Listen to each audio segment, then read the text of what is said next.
This is just one in our series of videos where we bring maps to life, whether that's military alliances, population changes, or religion.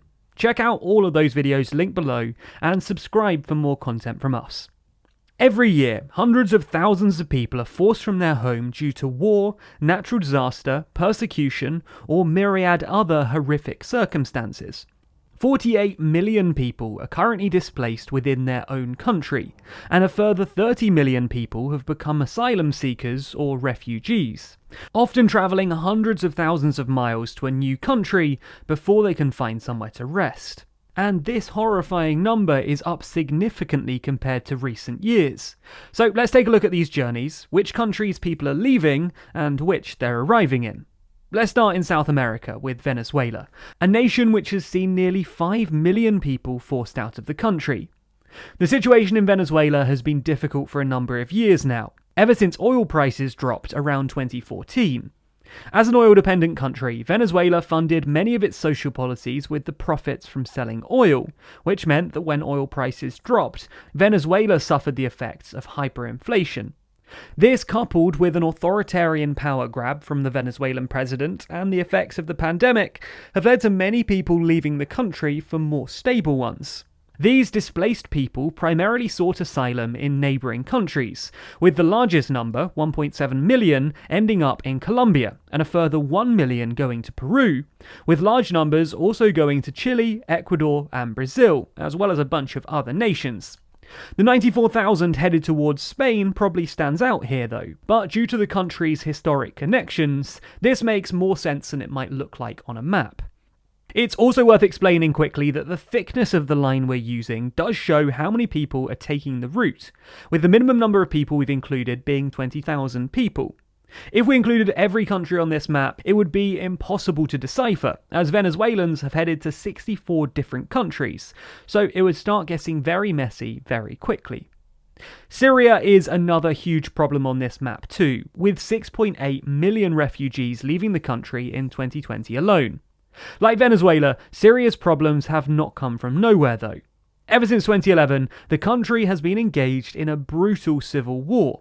Many different actors have been involved in this conflict, from Russia to the United States. And the death toll of this has been so hard to quantify that the UN even stopped counting in January of 2014, although they did suggest in 2016 it could be around 400,000 people. Although the Syrian president has consolidated his power across much of Syria, the conflict is continuing in the Idlib region, and driving more Syrians to flee their country. Those fleeing Syria are likely to end up in nearby nations, with 3.6 million people headed towards neighbouring Turkey. And in fact, this is the biggest flow of people on the entire map. 867,000 people also ended up in Lebanon, 663,000 in Jordan, and leading the European effort, 643,000 people headed to Germany. Significant numbers also headed to Iraq, Egypt, Sweden, Sudan, and 117 other countries. Afghanistan is also the origin country for a huge number of refugees, with a total 2.8 million people fleeing from the country.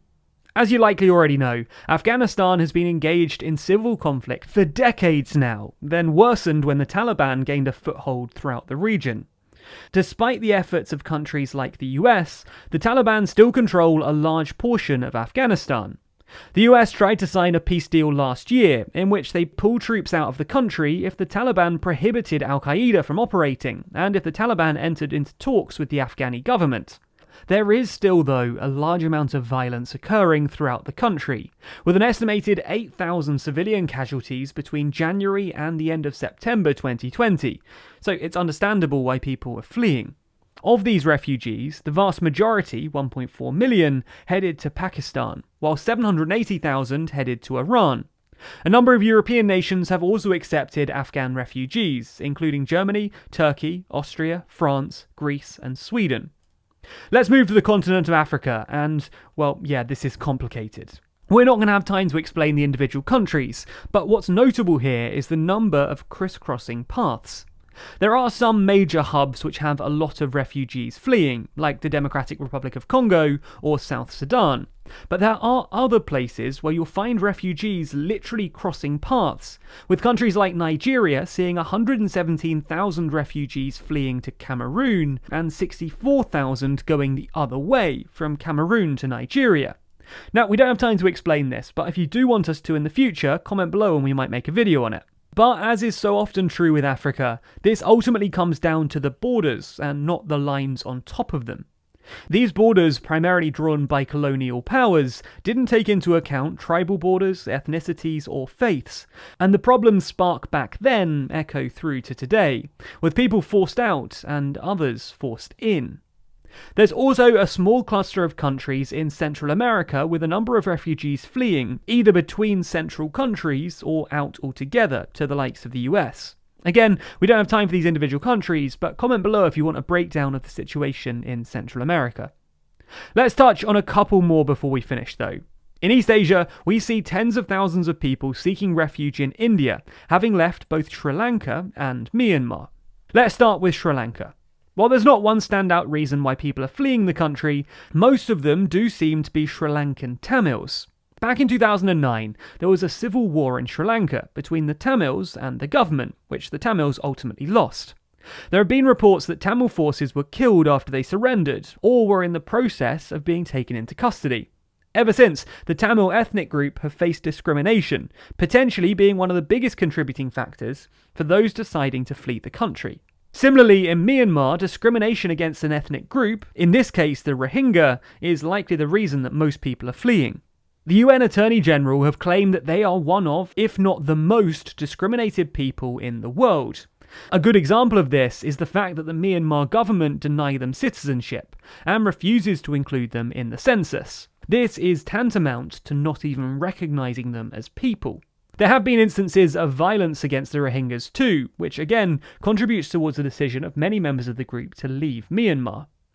Both of these issues led to refugees fleeing their respective countries, with those from Myanmar most likely to head to Bangladesh, Malaysia, Thailand and India, and those from Sri Lanka primarily going to India, with a smaller number also headed to France.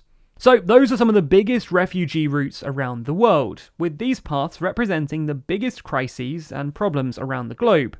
This isn't the full picture though, with people also fleeing major countries like China, Russia and Indonesia, as well as a handful of European countries.